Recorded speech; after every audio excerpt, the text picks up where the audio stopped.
নিঃসন্দেহে ক্রিকেট ইতিহাসে এমন ঘটনা আগে কখনো দেখা যায়নি। ব্যাংককে অনুষ্ঠিত নারী টি-20 বিশ্বকাপ এশিয়া কোয়ালিফায়ারের এক ম্যাচে যেন পরিণত হলো ক্রিকেটীয় কাব্যে। মুখোমুখি হয়েছিল সংযুক্ত আরব আমিরাত ও কাতার। প্রথমে ব্যাট করতে নামেন আমিরাত। ওপেনিংয়ে নামেন অধিনায়ক ঈশা ওঝা ও তীর্থা সাতীশ।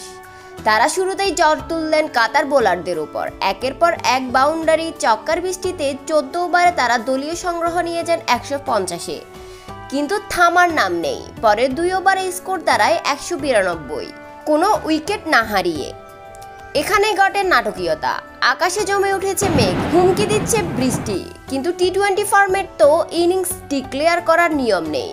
কি করা যায়? অবশেষে এক অভাবনীয় সিদ্ধান্ত ঈশা ওঝা ও সাথীশের। রিটায়ার্ড আউট হয়ে স্বেচ্ছায় মাঠ ছাড়লেন। তারপর যেন রেকর্ড গড়া পণ। একে একে নতুন ব্যাটাররা নেমে কোনো বল না খেলেই রিটায়ার্ড আউট হতে থাকেন।